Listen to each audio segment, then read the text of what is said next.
In September of 2001, a company once valued at more than $30 billion was trading for $6 a share. Not $30, $6. Wall Street had a name for what happened to it.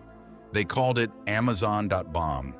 A year earlier, a Lehman Brothers analyst had published a report suggesting the company could run out of cash within 4 quarters. The stock fell 20% in a single day. Employees watched their stock options, once worth small fortunes on paper, sink underwater. Competitors that Amazon itself had invested in were disappearing entirely, one after another, seemingly overnight. The man running the company did something almost nobody expected. He didn't panic. He didn't chase Wall Street's approval. He didn't pivot to chase whatever might calm investors down. Instead, in the middle of the worst technology crash in a generation, he expanded. How does a company lose 94% of its value and come out the other side as one of the most valuable businesses in human history? To understand that, the story has to start 7 years earlier, with a man who left a stable, lucrative career on Wall Street to sell books out of a garage. In the early 1990s, Jeff Bezos was working at a hedge fund in New York, doing well by almost any conventional measure. But he had noticed something, a statistic that stuck with him. The World Wide Web was growing at an almost unbelievable rate, something like 2,300% a year. Most people looked at a number like that and moved on with their day. Bezos looked at it and saw an entire category of business waiting to be built. He considered several products he could sell online before settling on one: books. There were simply more books in print than any other category of product, which meant no physical bookstore, no matter how large, could ever stock more than a fraction of what existed. Online, that limitation disappeared entirely. A warehouse connected to the internet could, in theory, offer every book in print at once. In 1994, Bezos left his job, moved to Seattle, and started the company in a rented house, famously working out of a garage, with a handful of employees packing books on their knees on the floor because there wasn't yet a proper table. In July of 1995, Amazon.com sold its first book. Growth came fast, faster than almost anyone expected.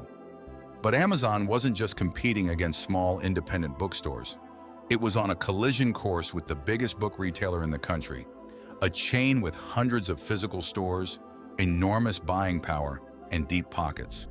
At an early meeting between Bezos and the chairman of Barnes & Noble, the executive reportedly told Bezos, to his face, that his company would crush Amazon.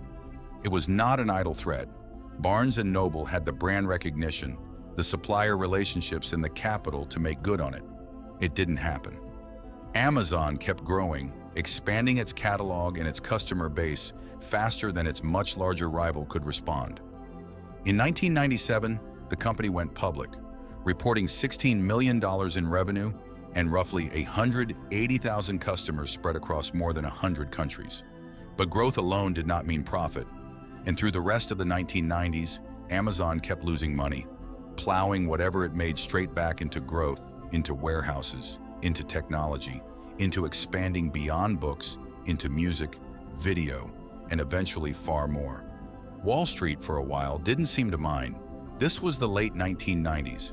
Investors were pouring money into any company with .com attached to its name, regardless of whether that company had a working business model or any profits at all, or in some cases, any customers to speak of. By December of 1999, Amazon's stock had climbed to over $100 a share. Its valuation on paper made it worth more than the department store giant Sears. It seemed to the outside world unstoppable. Then, in the spring of 2000, something started to shift. The Nasdaq, the index most closely tied to the technology sector, reached its peak in March of 2000 and then began sliding. What followed became known as the .com crash. Company after company, many of them with no revenue and no realistic path to profitability, folded within months.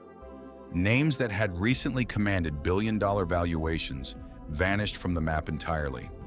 Amazon was different from most of them. It had real revenue. It had real paying customers, millions of them. It had, unlike so many of its .com peers, an actual functioning business with real logistics and real products moving through real warehouses. But in a market that had stopped believing in almost anything internet-related, being different didn't fully protect it. Investors who had spent years rewarding growth at any cost suddenly wanted to see something else entirely: a path to profit. In June of 2000, a Lehman Brothers analyst named Ravi Surya published a report warning that Amazon's finances looked shaky enough that the company might run out of cash within a year. The report spread quickly through the financial press and landed like a bomb. Amazon stock dropped roughly 20% in response in a single trading session.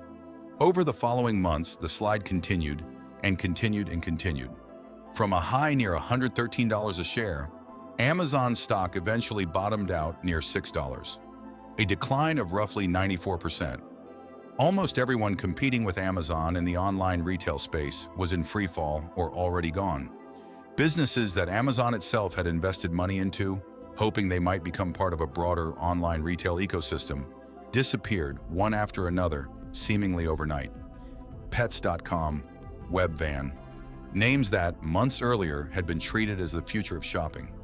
Inside Amazon, there were real serious problems too, beyond just a falling stock price. The company brought in an outside executive to help run day-to-day operations, hoping for outside expertise and discipline. It didn't work out, and the arrangement dissolved within roughly a year, leaving Bezos once again running the company's operations directly, without a president or a chief operating officer beneath him. The pressure kept building. In March of 2001, following yet another critical analyst report, Bezos sold $12 million of his own Amazon stock, a decision that drew scrutiny from the Securities and Exchange Commission over concerns about insider trading. Around the same time, the company cut 1,300 jobs, roughly 15% of its workforce, including people who had been hired only months earlier. This was the moment, the lowest point. A stock down more than 90%, a workforce being cut, regulators asking questions, competitors gone. The financial press openly speculating about whether Amazon itself might be next, running story after story with names like Amazon.bomb, treating the company's collapse as all but inevitable. Most companies, faced with that kind of pressure from every direction at once, would have pulled back, cut deeper, narrowed ambitions, tried to shrink into something Wall Street would find safe and reassuring again, abandoning the long-term bets in favor of whatever might stop the bleeding fastest. Bezos did something almost the opposite. He didn't chase the market's approval. Instead, in his letters to shareholders during this period, he kept returning to the same argument, again and again. The stock market, in the short run, behaves like a voting machine, reacting to mood and headlines and fear. But over the long run, it behaves like a weighing machine, eventually reflecting what a business is actually worth. Amazon, Bezos argued, wanted to be weighed, not voted on, and by the metrics that actually mattered to the underlying business, rather than the ones that mattered to a panicked stock market. Amazon looked nothing like a company on the verge of collapse. Its customer base had grown from 14 million to 20 million in a single year. Revenue had climbed from $1.6 billion to $2.76 billion. Losses, while still present, were narrowing. And crucially, months before the worst of the crash fully hit, Amazon had sold more than $600 million in bonds to outside investors, giving the company a cash cushion that, in hindsight, may have been the single decision that kept it from actually running out of money during the very crisis analysts were predicting.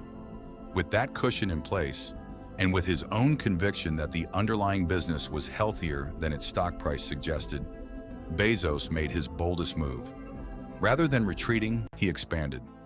Amazon pushed further into new product categories, further built out its warehouse and distribution capacity, and kept investing in the infrastructure of a much larger company than the one it currently was, even as competitors around it collapsed and disappeared. It was a bet that the crash itself, the very thing destroying so many of Amazon's rivals, was clearing the field for whoever could survive it. By the end of 2001, that bet had started to show results. Amazon posted its first profitable quarter in the company's history, a modest one, but a real one, arriving at almost the exact moment the outside world had been ready to write the company off entirely. From there, the recovery compounded. The infrastructure built during the leanest years, the warehouses, the logistics networks, the internal technology systems built to keep Amazon's own operations running smoothly, became the foundation for everything that came after. Years later, that same internal technology infrastructure would give rise to an entirely separate business. Engineers who had built tools to manage Amazon's own computing now